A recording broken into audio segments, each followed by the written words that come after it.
ada satu strategi membangun satu logika hukum oleh Dr. Reza Gledis sehingga dia mampu memenjarakan Nikita Mirzani, yang mana menurut para pendukungnya Nikita Mirzani, delik aduan pemerasan dan pencucian uang yang dituduhkan kepada Nikita itu tidak masuk akal.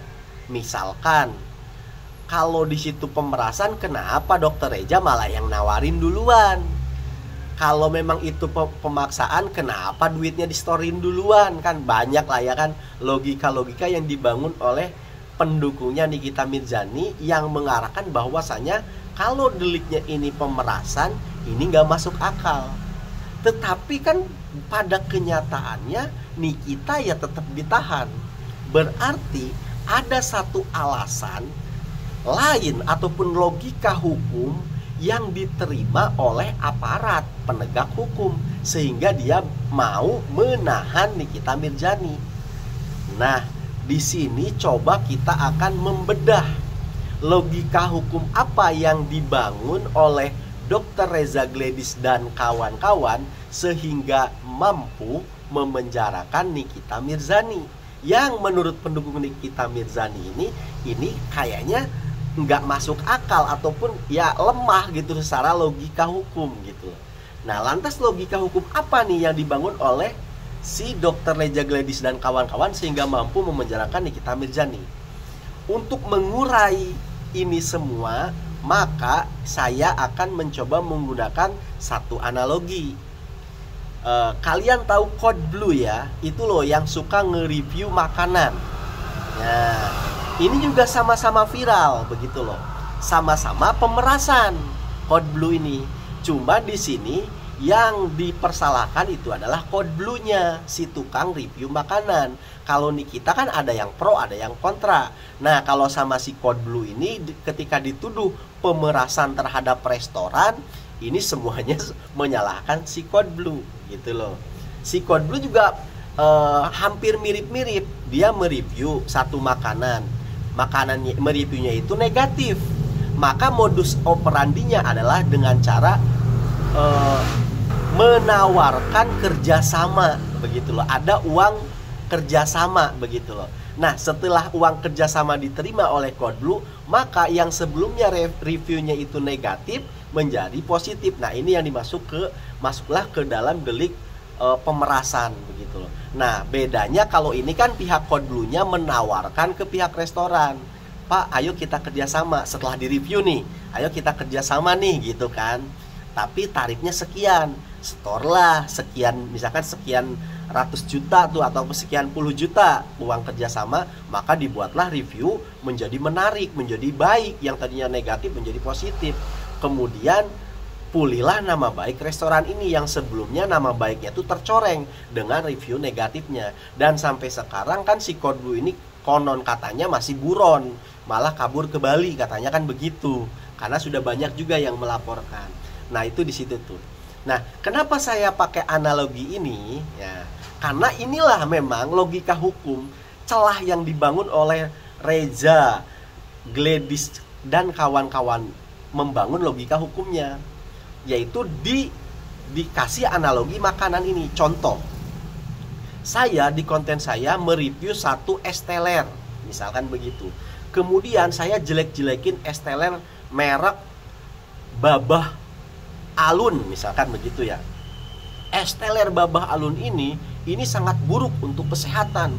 Karena apa? Karena mengandung gula sekian. Secara ilmu kesehatan, gula itu sangat membahayakan terhadap kesehatan begitu loh.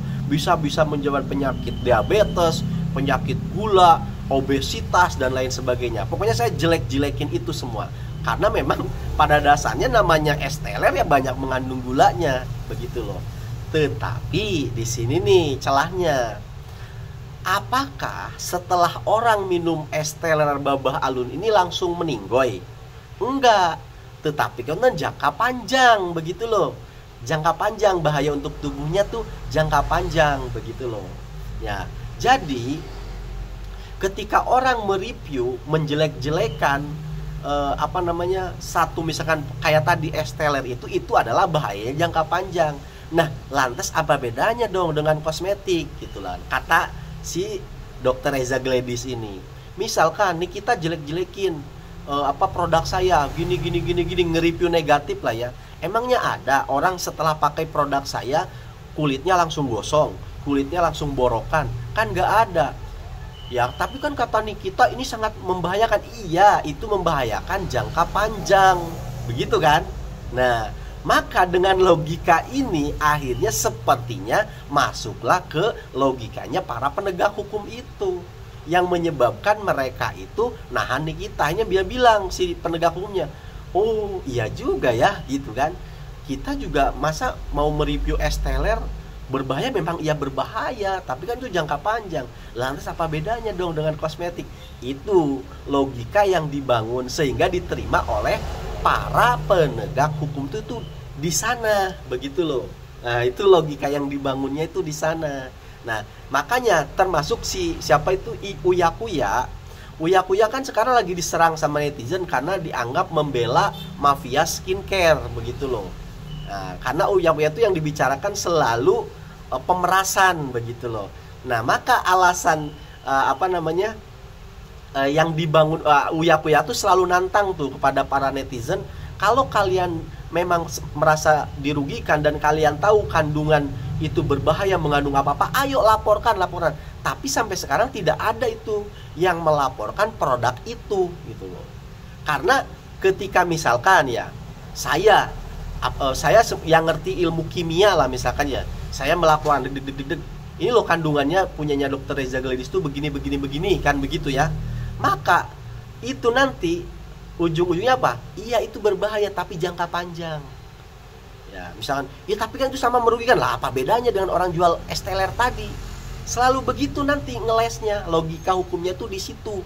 Main logikanya itu di situ. Makanya sampai sekarang nggak ada itu yang ngelaporin begini kan? Begitu. Nah, makanya Uya Kuya itu seakan-akan kayak menjudge lah gitu loh. Seharusnya memang yang nge-review dan itu tuh jangan jadi polisi jalanan. Jadi harusnya memang itu tugasnya BPOM. Kalau ada misalkan kejanggalan dalam produk, dalam apa, ya laporkan aja biar yang nge-review BPOM, kan begitu tuh. Landasan yang dibangun oleh si Uya Kuya selalu begitu. Nah, dari ini semua ya kan, dari analogi tadi esteller dan lain sebagainya, sepertinya saya mengambil satu kesimpulan, maka yang menyebabkan Nikita ditahan itu yaitu logika yang dibangunnya itu begitu loh. Nikita bilang bla bla bla bla bla, ya iya berbahaya sejauh mana berbahayanya, begitu kan. Tetapi ya salahnya Nikita memang duitnya diterima, begitu loh. Nah begitu. Nah, seharusnya sih kalau pengen lebih mendalam lagi, polisi ini kalau pengen lebih para penegak hukum lah ya, bukan hanya polisi, itu dalami lebih jauh nih. Siapa itu si dokter kecantikan skincare ini, karena mereka itu gak cuma menjual barang yang di dalamnya ada kandungan kimia berbahayanya, tetapi juga di sini ada unsur mengelabui masyarakat, begitu loh. Misalkan dia jual pensil alis ya kan, belinya di Cina cuma 3.000, kemudian dijual ke masyarakat Indonesia 60.000, begitu loh. Bla bla bla bla begini. Kenapa orang-orang sampai harus percaya dengan meskipun 3.000 dibeli 60.000? Karena dia memegang gelar dokternya itu loh, ya kan. Jadi orang-orang tuh kayak percaya aja, begitu loh. Jual satu produk, belanjanya di Cina harganya 15.000, dijual ratusan ribu, begitu loh. Kenapa masyarakat kok mudah dipercaya? Karena dia menyandang gelar, gitu loh. Padahal gelar dokter itu kan ada kode etiknya. Nah, ini harusnya juga ditelusuri nih sampai sini, begitu loh. Jadi buat para pendukung Nikita Mirzani yang sekarang kecewa idolanya di penjara, ya suarakan aja ini logika hukum ini, siapa tahu bisa menjadi pertimbangan nih para penegak hukum, gitu. Terima kasih karena sudah menyimak.